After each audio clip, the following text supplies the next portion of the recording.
مستهدفة الدبابة.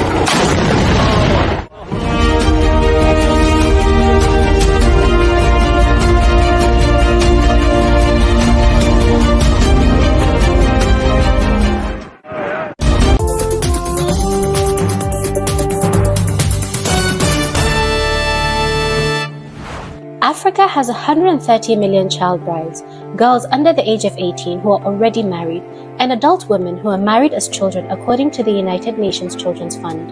UNICEF marked this year's Day of the African Child by calling on African governments and regional institutions to end child marriage. So the question remains, what can be done to end the practice, especially since child marriage is so prevalent across the continent, with the highest levels in the Sahel and in pockets of Central and Eastern Africa. Some non-governmental organizations believe ensuring greater access to quality education for girls is the answer to ending this. The NGOs feel the girls won't be trapped in poverty due to social norms and obligations. But is a recent move to outlaw marriage for underage girls by several African nations the solution? Are getting married at a young age and access to education mutually exclusive? We'll discuss this and more on this week's edition of Our Voices.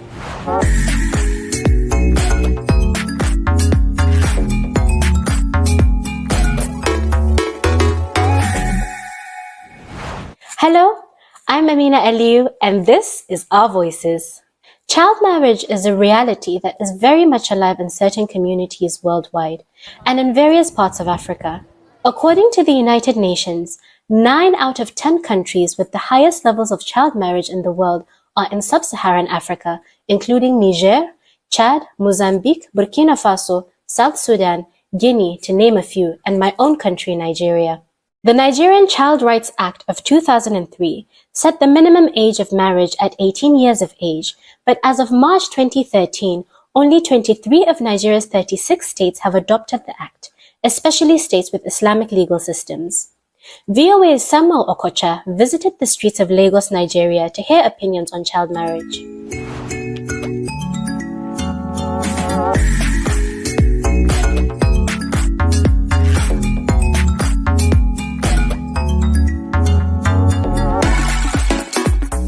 Marriage is a whole lot of things. So I think 20 years of age, it's good. I'm not saying like good, but it's okay for someone to get married at 20 years of age. So you have to be physically ready, emotionally ready, because marriage is a lot of things to get into.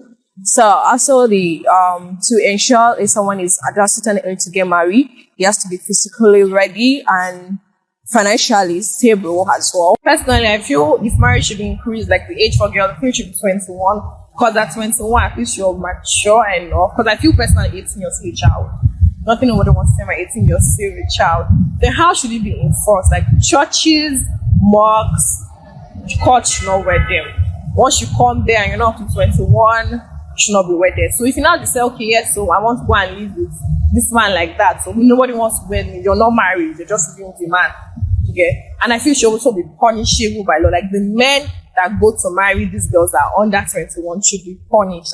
Well, for now, I think the age for marriage for girls is 18 years at the moment in Nigeria legally. So for me, I feel that age is ripe enough and shouldn't even be raised at all. If for anything, the legal age of marriage should be reduced to 16 years. Because at 16, a girl is ready and she's matured enough to get married.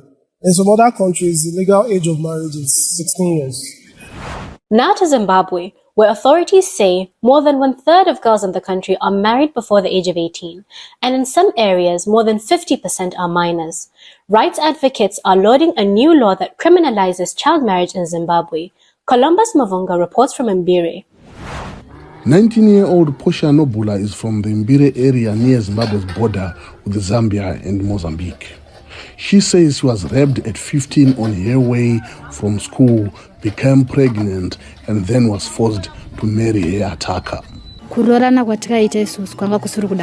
Our marriage was never my will. I was forced by my parents. I was very brilliant at school, and I was messed up by men.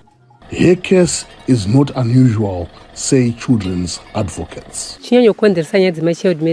The major cause of child marriages here is that children walk long distances to school, some 12 or 13 kilometers each way.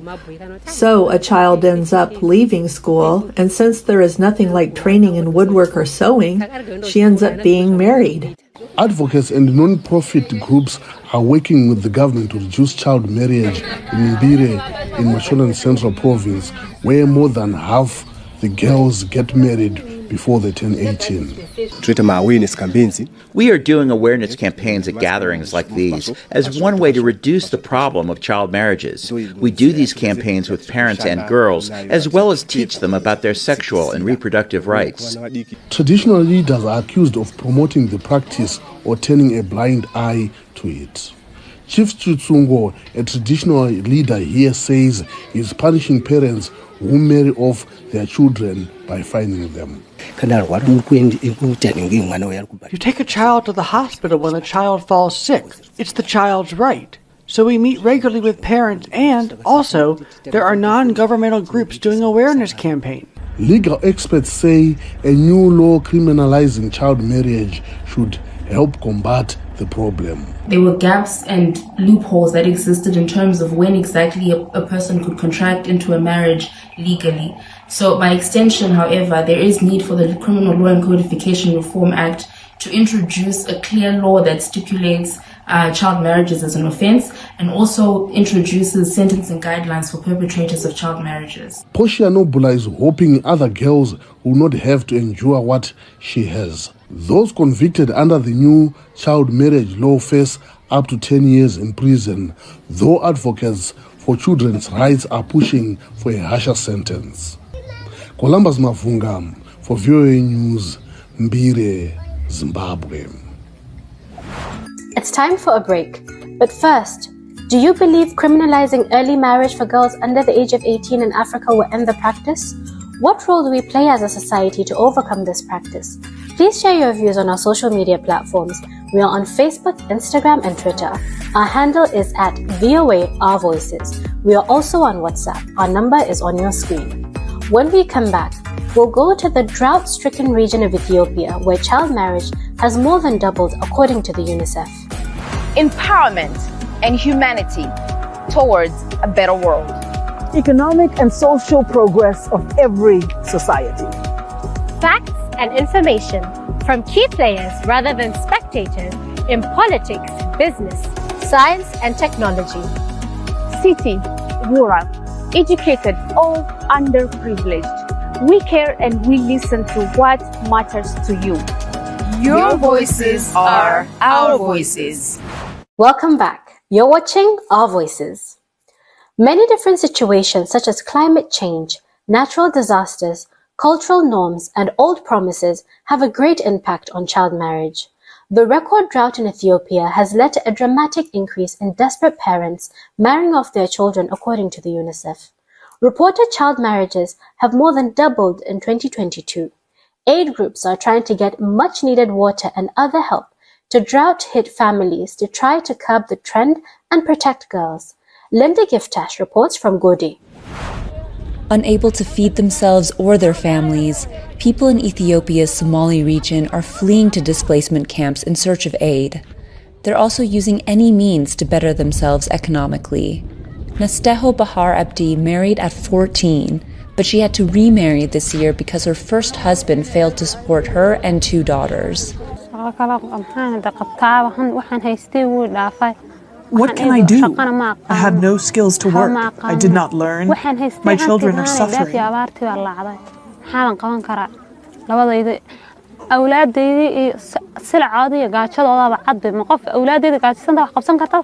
Girls getting married before they are 18 is common culturally throughout the country. The United Nations Children's Fund says 40% of Ethiopian women were married under 18.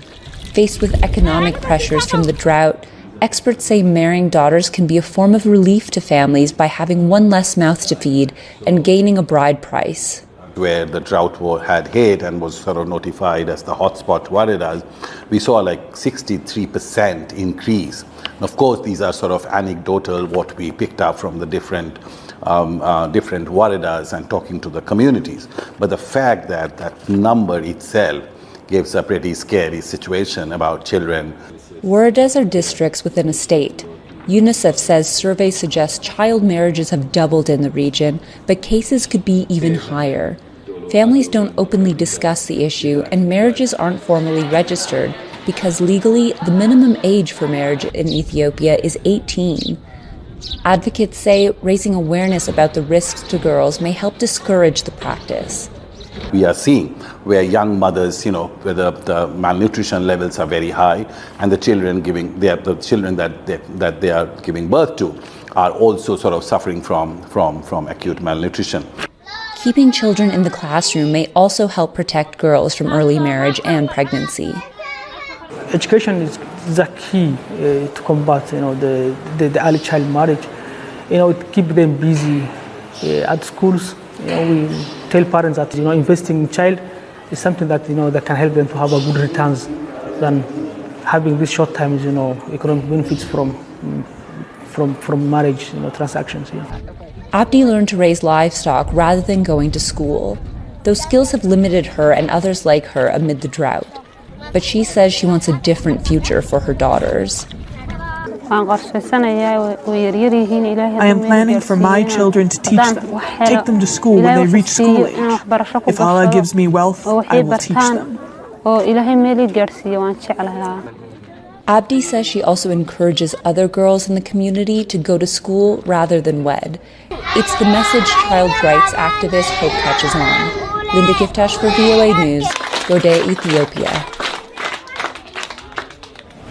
Joining us to discuss how the UN is working tirelessly to bring down the number of child marriages and promote girl-child education is Hadiza Ibrahim Abba, a UNICEF child protection specialist from the Harmful Practices Department.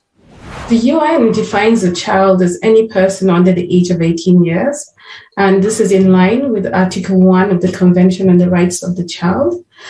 And this convention constitutes the basis for universal recognition of specific rights for children and establishes that children actually deserve special care and attention because of their developmental process has not been completed. And this means throughout childhood and adolescence, children have different capacities and needs than adults. Having said that, children's relationship and environment can also have a deep influence on development processes. So Hadiza, the research and the data shows that poverty and living in rural areas are more strongly associated with child marriage globally. So what has been UNICEF's approach in solving the issue of child marriage in a situation where it's seen as at the lesser of the two evils? Thank you. So UNICEF adopts multi-sectoral approaches to respond to the issue of child marriage. So there's an emphasis on investing in prevention programs, creating awareness and engaging directly with communities, parents and caregivers to address gender inequalities or harmful norms that contribute to child marriage. And in that also the promotion of gender equitable social norms, attitudes and behaviors. It's also very important to look at the legal and policy framework that exists to respond to the very high rates of child marriage. And what UNICEF does to support that is, advocacy for implementing the Child Rights Act. As you might know, there's been a lot of pushback in the past in terms of implementation of the Child Rights Act, but Nigeria has come a very long way, and a lot of states are starting to implement the Child Rights Act. Also, UNICEF has been in Nigeria is currently supporting the research and the study on the economic impact, to see what that is costing. What that is costing Nigeria as a country in terms of development outcomes, public health outcomes, education outcomes and so forth. I'm curious to know, we've seen a decline in the number of child marriages around the world, and UNICEF has also pointed that out in many of their publications. Countries like Guinea-Bissau, Gambia, Gabon, Ghana, and Togo, where they have seen the greatest decline. And I'm wondering the similarities or the differences with country where that decline has not been as strong. And also, how is UNICEF working with religious leaders to ensure that some of the things and policies that you're advocating for are also understood on the religious level? So, as you know, Nigeria has the third highest number of married girls in the world. So, in terms of absolute numbers, and that's about 3.3 million in the latest surveys in 2017. And at least with 3% of girls and women, so nearly 22 million, which is quite significant. In terms of the data trends, there's been a 9% decline in the prevalence of child marriage since 2003. However, because of the rapid increase in population growth, the number of child brides could increase by more than 1 million by 2030, and this could indeed double by 2050. And this is also as a result of the pandemic, which shows that there's an estimated 10 million more girls that would be at risk of becoming child brides. This is globally. So there are a lot of factors that threaten to roll back the progress. So it's a modest decline, and there's a need to scale up efforts and accelerate efforts if we are to see a decline or an end to child marriage by 2030, which is under the agenda for 2030, the SDGs. So coming to your second question about engagement with religious leaders, UNICEF has indeed works extremely closely with religious leaders in line with the government policies, an approach that recognizes them as key stakeholders. They need to be consulted, at all stages of programming, at the stages of design, to help religious leaders work with them through approaches to include within their sermons approaches that discourage child marriage. So this has been a very successful approach that is being replicated across the board. Thank you so much for that. I want to jump in with another question to do with factors that may lead to the reduction in child marriages, modernization and education, which around the world seem to have organically led to the reduction of child marriage. Do you see that happening in the West African region? And if not, what can be done differently? Absolutely. Indeed, education has been used as a delay tactic to delay child marriage.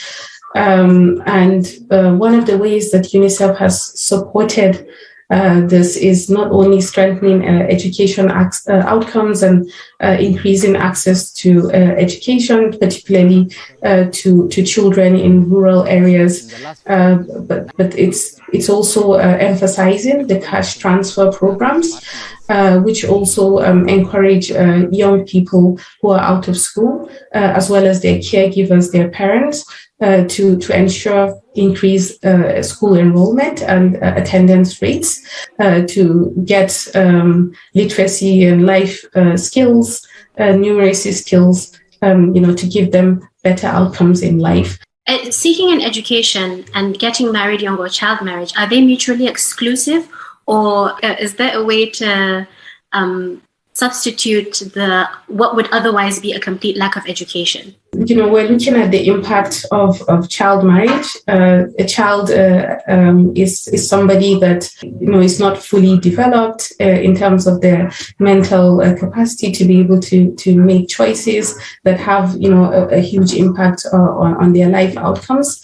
When we look at the figures as far as the impact on public health, such as complications of early childbearing, obstructed labor, which affects an estimated 200,000 women and girls every year in Nigeria.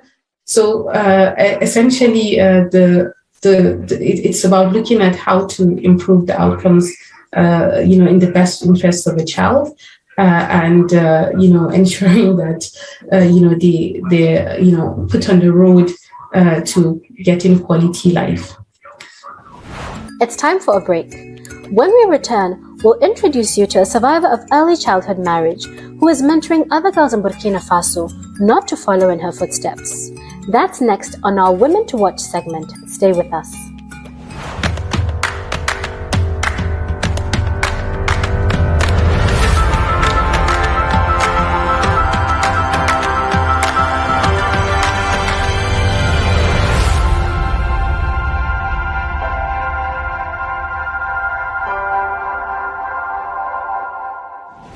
Welcome back. You're watching Our Voices. It's time for our Women to Watch segment with Siminesh Yekoye. Siminesh?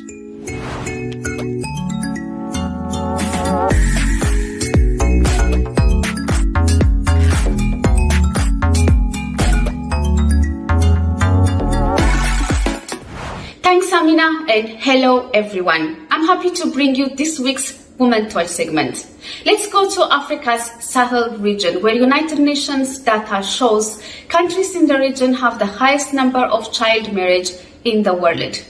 Most girls in the region are married before the age of 18. VOA's Henry Wilkins reports from Burkina Faso on a former child bride who fled her 54-year-old husband and now mentors other child marriage survivors. In the Sahel region's semi-arid lands that skirts the Sahara, countries like Burkina Faso have the highest rate of child marriage in the world. Vivienne Sawadogo, whose name has been changed to protect her identity, lives in Burkina Faso, where the UN says more than half of girls become child brides. Her family forced her into child marriage at 12. Sawadogo had been promised from birth to the man's family in exchange for a child bride his family had given to hers some years earlier. Quand j'avais 12 ans, et je faisais la classe de CM2, on m'a donné en mariage à un homme qui avait... I was married to a man who was about 54 years old. He had 4 wives and several children. I felt terrible because I had a strong desire to continue my studies rather than get married so early. Une forte envie de continuer mes études que de me marier aussitôt. So I decided to escape this curse. One morning, I left the house and walked from 8 a.m. to 11 p.m., over 30 kilometers. Sadly, I was caught and taken back to the house. I was completely devastated, but I didn't give up. I made another attempt, and that night, I walked more than 40 kilometers before I found a bus to escape. After her escape, she found refuge in a centre set up by a church for girls fleeing child marriage. She lived here for 10 years and was able to continue her education. She is now a 22-year-old university student.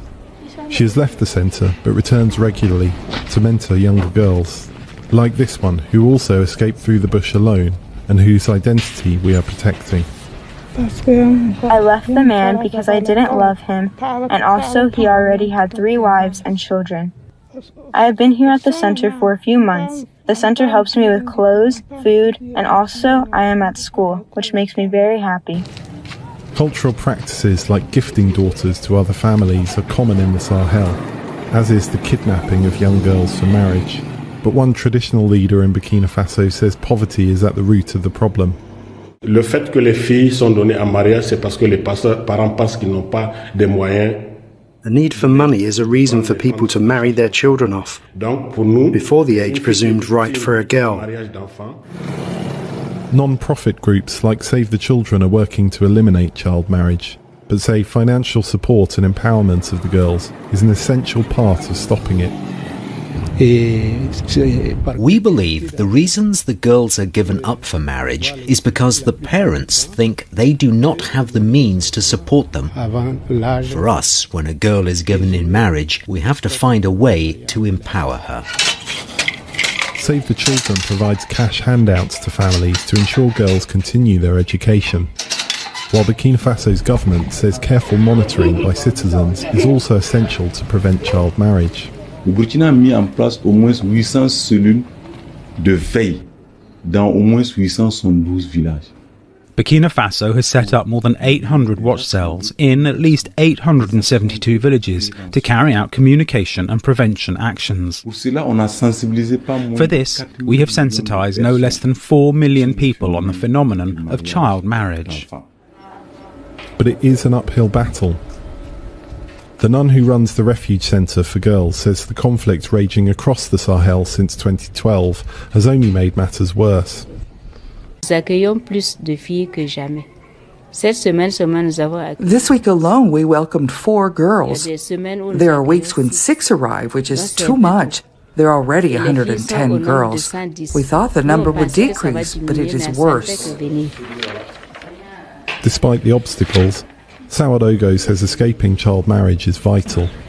My life would be miserable if I was still in that marriage. Over the last decade, I would have already had 3 or 4 children. Henry Wilkins for VOA News, Burkina Faso. Do you know any other woman who mentors survivors of child marriage on the continent? If so, please let us know and share your comments using the hashtag VOA Our Voices. This is what we have for this week's Woman Torch segment. Until next time, I am Sabmanu Shekoye. Thanks, Aminesh. And that's it for this week. We leave you with an anthem to end child marriage entitled We Are Girls, Not Brides.